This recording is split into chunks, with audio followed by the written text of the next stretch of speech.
sahabat sukses, kembali lagi bersama saya dalam video kali ini. Saya akan berbagi pembahasan FR atau bocoran SKB PGSD khusus materi matematika ya, yang sering saya dapat laporan. Ini saya akan rangkum ya hingga hari ke-17 September 2020. Nah, FR atau bocorannya adalah yang pertama adalah berkaitan tentang rata-rata, tapi di sini disajikan dalam bentuk soal cerita. Nah, selanjutnya ada barisan bilangan. Jadi saya sarankan rekan-rekan tidak hanya berpatokan pada barisan bilangan aritmatika dan geometri, tapi kita harus paham betul barisan bilangan ini berkaitan tentang pola. Bagaimana pola berikutnya itu harus rekan-rekan paham. Selanjutnya adalah tentang kesebangunan dalam trapesium. Nah, nanti saya akan sajikan dua cara di sini ya, gimana pakai rumus jadinya kayak gimana. Nah, biar nggak lagi utak-atik kita jadikan kesebangunan segitiga. Nanti kan kita ubah dulu ya.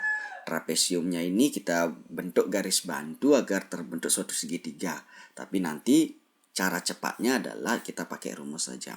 Nah, selanjutnya yang keempat adalah berkaitan tentang sudut. Nah, ini adalah luar sepiak dan bertolak belakang, tapi tidak hanya berpatokan pada ini ya. Nanti rekan-rekan pahami juga ya, dalam berseberangan, luar berseberangan, dalam sepihak, itu sudut sehadap ya, sudut berpelurus, bertolak belakang, itu harus kita paham betul konsepnya. Jadi untuk konsep di sudut biasanya kalau tidak besarnya sama, berarti jumlahnya yang 180. Nah, nanti tinggal perhatikan aja sudutnya. Kalau yang satu tumpul, yang satu lancip, berarti dia jumlahnya yang 180. Tapi kalau sama-sama bentuknya, sama-sama lancip atau sama-sama tumpul, ya, terlihat di kasat mata biasanya ya besarnya sama tuh kita tahu biasanya. Nah, jelas sekali di sana ya. Selanjutnya tentang keliling bangun datar. Nah, itu. Nah, sekarang kita akan bahas itu ya. Soal pertama.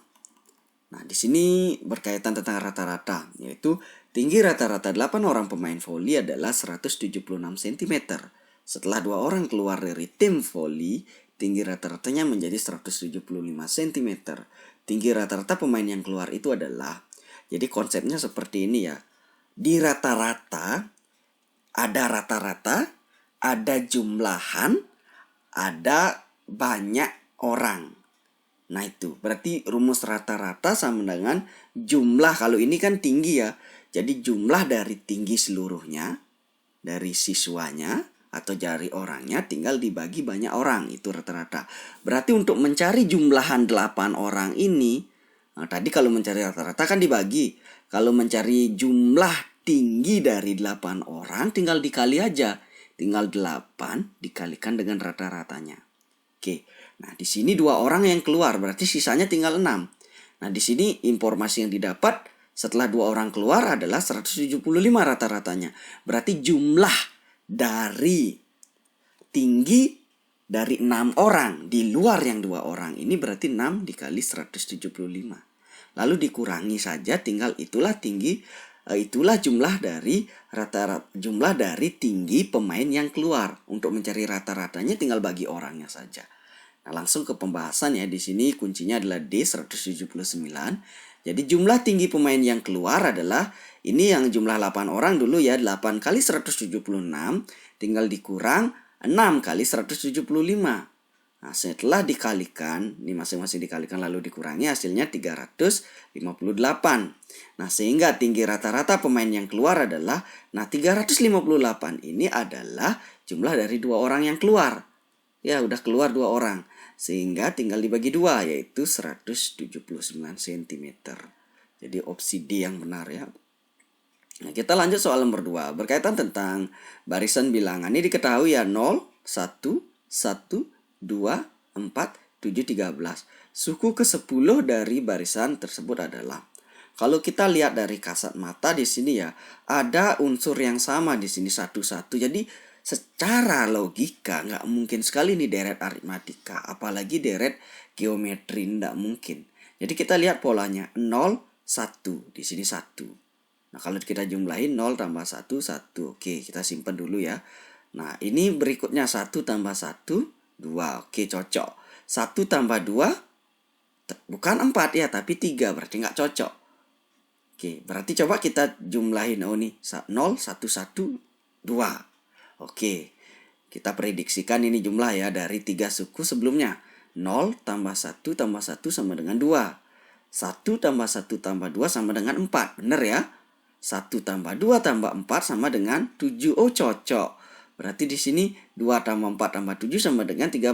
Cocok. Otomatis suku berikutnya adalah penjumlahan dari 3 suku sebelumnya.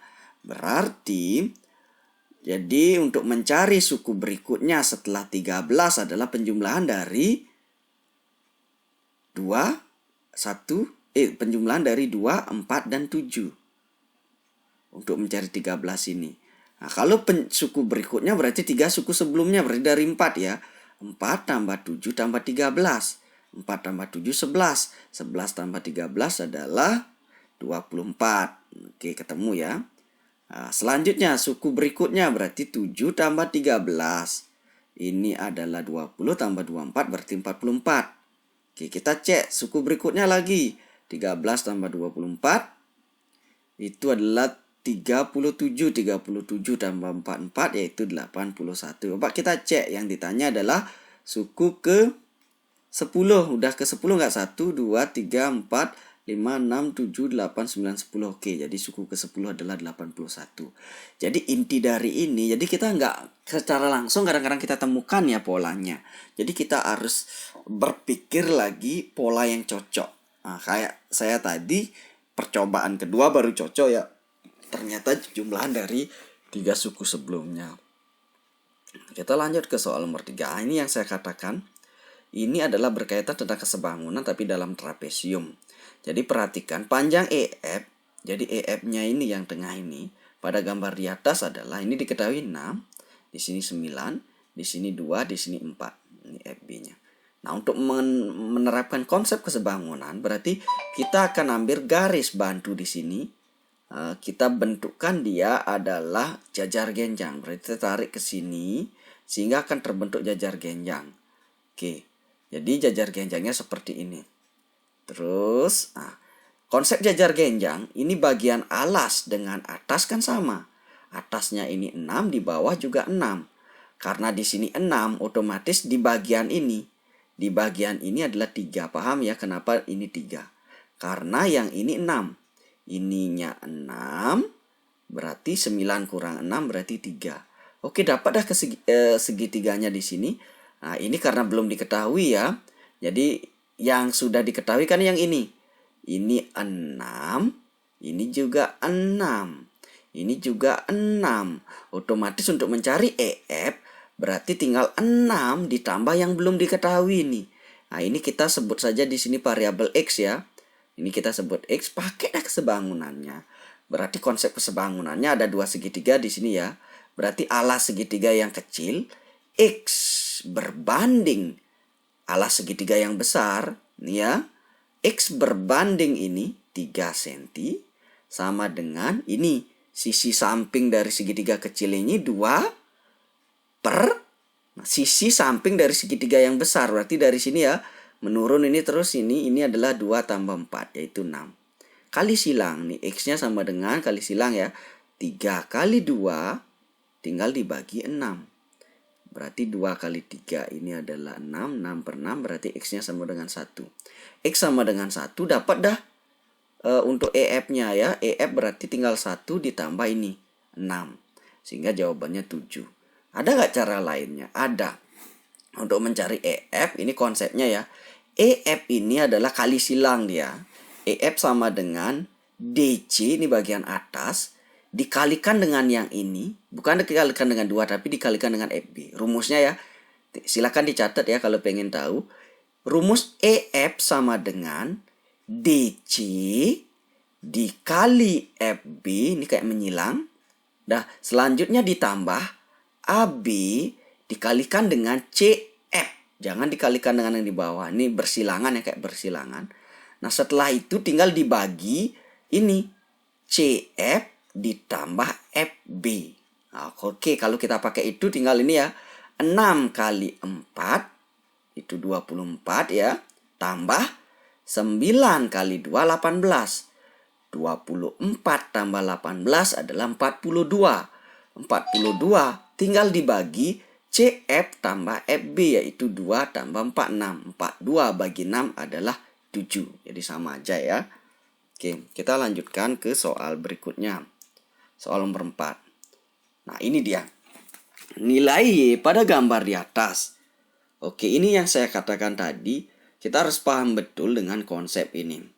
Nah, ini 2Y dengan 3X ini adalah bertolak belakang. Kalau bertolak belakang sudutnya pasti sama. Nih ya. Sudut ini pasti sama dengan ini. Karena kita semakin diperlebar ini juga ikut melebar ya. Kalau kita pakai pakai lidi, 2 lidi itu kita pakai kalau diperlebar sama-sama. Jadi ini yang bertolak belakang ini besarnya sama. Nah, untuk sebelum mencari Y, otomatis kita harus cari tahu dulu X-nya berapa. Untuk mencari ini kita pakai konsep ini dengan ini. Yang 120 derajat dengan 3X ini adalah namanya sudut luar sepihak. Ini sepihak ya, dia di sepihak tapi di luar dia sepihak. Nah, sudut yang luar sepihak ini adalah besarnya, ini ya, ini bukan besarnya sama, tapi jumlahannya yang 180. Ini perhatikan, ini 120 tumpul. 3X ini terlihat lancip, kan nggak mungkin sama. Berarti konsepnya di sini adalah jumlahannya yang 180. Berarti langsung saja kita eksekusi 120 derajat tambah 3X ini karena sudut luar sepihak sama dengan jumlahnya 180.